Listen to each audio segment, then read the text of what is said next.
सभी स्टूडेंट्स को नमस्कार। आप सभी का एनपीए बोर्ड एग्जाम में हार्दिक स्वागत है। फ्रेंड्स, आज की वीडियो में हम देखने वाले हैं यूपी बोर्ड एग्जाम क्लास 10 2026 के लिए 3 मोस्ट इंपोर्टेंट कैरेक्टर स्पेच जो कि आपके जो प्रोज है और जो सप्लीमेंट्री है तो उसमें पूछे जाते हैं। ठीक है, 3 जो है इससे पहले हम कवर कर चुके हैं। कुल मिला के हम 6 जो कैरेक्टर स्केच हैं जो कि बार बार आपके एग्जाम में पूछे जाते हैं तो उन्हें हम कवर करें। ठीक है, चलिए 3 हम कवर कर चुके हैं, ये चौथा आज है। तो ये किसका है? ये है एनी फ्रैंक और इनका जो चैप्टर है वो है from the diary of Anne Frank. मतलब इस चैप्टर का जो मेन कैरेक्टर है वो एनी फ्रैंक है। तो इनका कैरेक्टर स्केच हम आज कवर करेंगे। आइए पढ़ते हैं। Anne Frank is a bright, sensitive and talkative teenager. She is highly intelligent and observant. आप ध्यान रखेंगे, सिर्फ आपका करेक्टर स्केच ही तैयार इसमें नहीं हो रहा है, बल्कि शॉर्ट एंड लॉन्ग दोनों प्रकार के क्वेश्चंस के आंसर भी तैयार हो रहे हैं। और इसके अलावा में जो ऑब्जेक्टिव टाइप के आते हैं तो वो भी इनसे तैयार होगा। जैसे कि आगे पढ़ते हैं फिर बताते हैं। यूजिंग हर डायरी किटी, तो ऑब्जेक्टिव के टाइप से आपसे पूछा जा सकता है कि जो एनी फ्रैंक थी तो उसकी डायरी का क्या नाम था? तो किटी नाम था। क्या ये तैयार नहीं हो रहा? ये भी तैयार हो रहा है। तो आप अपने माइंड में ये सोच के बिल्कुल मत पढ़ें, बिल्कुल मत वीडियो देखें कि जो है सिर्फ करेक्टर स्केच ही तैयार हो रहा है। वीडियो काफी हेल्पफुल है। अगर लॉन्ग में आ जाएगा तब भी ठीक है, किसी के कुछ वर्ड्स हम लिख देंगे। करेक्टर स्केच आ जाता है तब तो सेम ही आपको लिखना है। और अगर ऑब्जेक्टिव टाइप में या शॉर्ट, वेरी शॉर्ट या शॉर्ट टाइप में आता है तब भी आपको इसी वर्ड पे, यही टॉपिक पे लिखना पड़ेगा। बस वर्ड्स थोड़े बहुत इधर के उधर किए जाएंगे, बस आपको तरीका पता होना चाहिए। हाँ, फिर से एक बार देखते हैं। Highly intelligent and observant, using her diary kitty, she writes a diary and it's name is kitty. ध्यान रखोगे इसका नाम क्या है? इसका नाम किटी है। यह क्वेश्चन घुमा के पूछा जा सकता है। What is Kitty in in the chapter from the diary of Anne Frank. तो आप बताओगे Kitty Kitty is name of a diary of Anne Frank as a true friend, as a true friend. क्योंकि जो Anne है, she has no any friend, so she writes a diary, उसमें अपनी feelings लिखती है। She writes her feelings in her diary Kitty. वो ये भी क्वेश्चन आपसे पूछा जा सकता है कि वो डायरी क्यों लिखती है। Why does she write diary Kitty? तो आपको आंसर करना पड़ेगा she writes a diary Kitty because she has no friend and she writes of her feelings in diary Kitty. तो आपको लिखना पड़ेगा, क्योंकि हम समझते हुए पढ़ेंगे। ठीक है, वहां तक हो गया था। Friend to confide her deepest thoughts despite the constant fear of hiding from the Nazis. She remains optimistic and witty.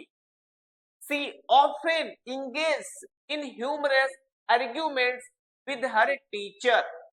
अब टीचर का नाम बहुत इंपॉर्टेंट है, आपसे ऑब्जेक्टिव टाइप में पूछा जा सकता है। Often engage in humorous argument with her teacher, Mr. Casing. ये नाम बहुत इंपॉर्टेंट है, you have to remember this. Mr. Casing was her teacher. Who was teacher? So Mr. Casing was her teacher. ध्यान रखेंगे। Providing her creative and inventive nature.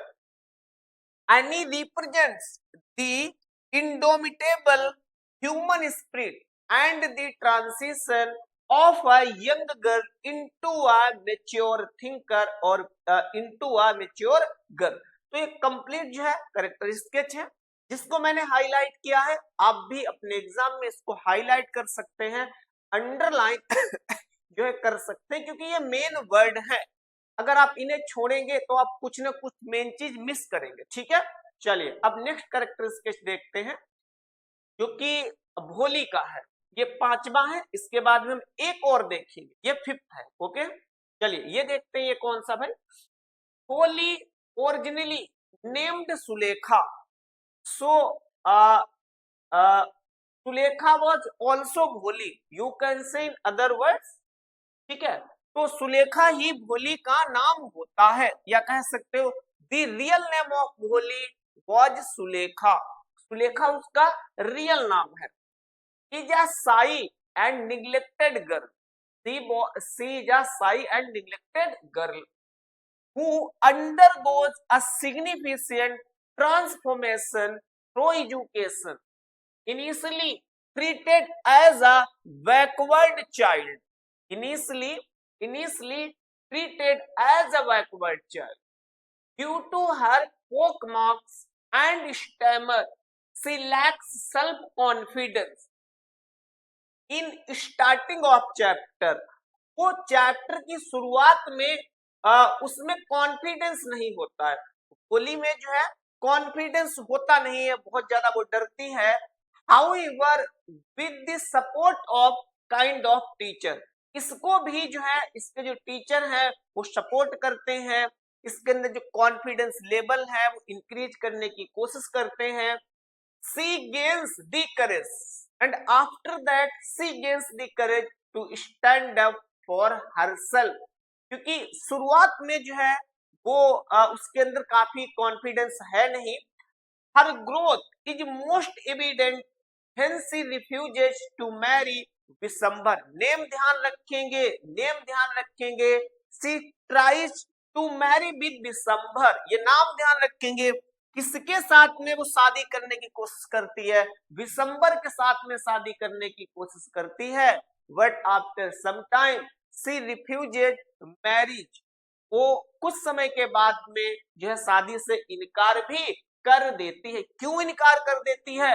A greedy man demanding dowry, क्योंकि Vishambar was a greedy man and she was the demanding a huge number of dowry, क्योंकि वो काफी ज्यादा जो दहेज है उसकी डिमांड कर देता है, काफी ज्यादा दहेज की वो डिमांड कर देता है। And second reason is that Wally was ugly not beautiful girl. तो सेकेंड रीजन ये भी है। मेन रीजन इसका क्या है कि जिसके साथ में उसकी शादी होने वाली है Vishambar, he is a ग्रेडी man and he is demanding a huge number of dowry, वो बहुत ज्यादा ही जो है लालची व्यक्ति है, इसलिए वो दहेज की मांग कर देता है। Choosing self respect over a miserable marriage, और इसीलिए she refuses her marriage with Vishambar, और इसीलिए बाद में वो अपनी शादी जो है विशंबर से करने के लिए मना कर देती है। सी symbolizes the power of education is empowering women। ठीक है, इसको भी ध्यान रखेंगे। तो इसमें भी हमने काफी कुछ जो है कवर किया है। अब नेक्स्ट है, और ये लास्ट है, लास्ट कैरेक्टर स्केच है, इससे बाहर मेरे ख्याल से नहीं जाएगा। चलिए ये किसका है? ये मटिल्डा का है। मटिल्डा आप लोएसल भी पढ़ सकते हैं, वरना ये फ्रेंच भाषा का शब्द है। आपको लवांजेल भी आप जो है लवांजेल भी पढ़ सकते हैं। चैप्टर का नाम है दी नेकलेस। स्टोरी सभी को पता होगी, सभी को स्टोरी पता होगी। थोड़ा सा ऊपर कर लेते हैं ताकि प्रॉपर आपको दिख जाए। ठीक है, क्या है ये?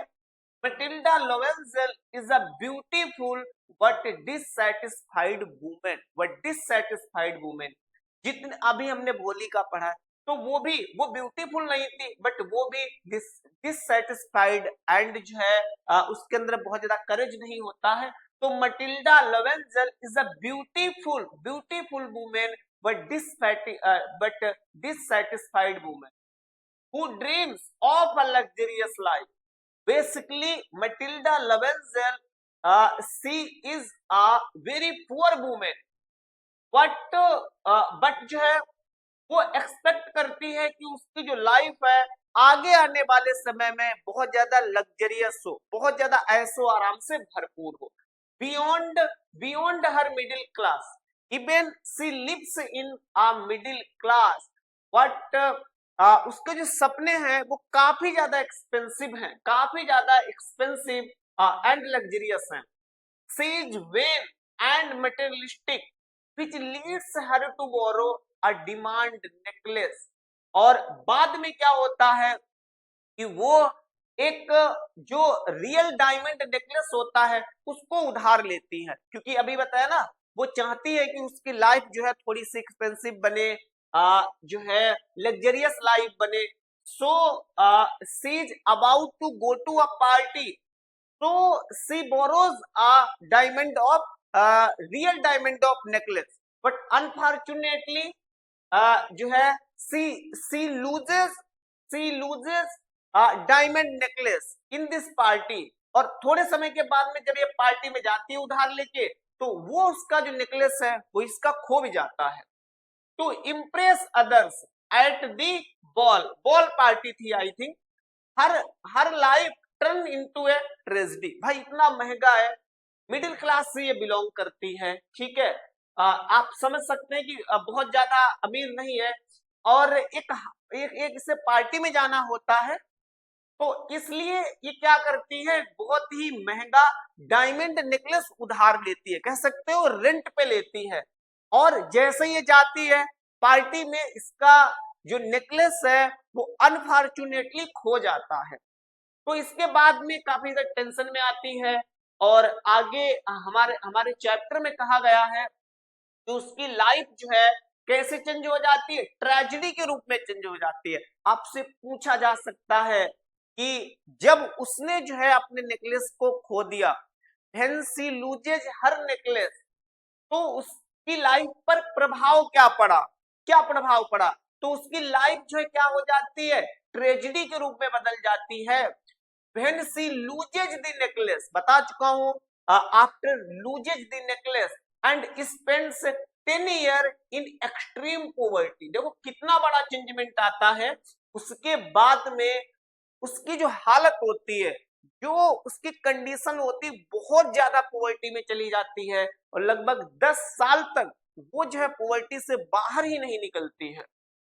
To replace it, her character serves as a cautionary tale about the dangers of excessive pride and the importance of being content with what one has.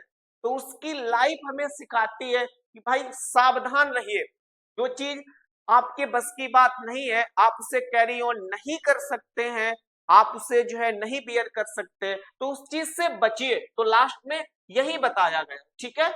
सो इस वीडियो में भी हमने जो मेन 3 इंपॉर्टेंट कैरेक्टर स्केच थे, ना कि सिर्फ character sketch, बल्कि अगर इन पे आधारित जो शॉर्ट टाइप के क्वेश्चंस होते हैं या लॉन्ग होते हैं या ऑब्जेक्टिव टाइप के होते हैं, अगर वो बनते हैं तो वो भी आपसे डेफिनेटली फ्रेंड्स हो जाएंगे.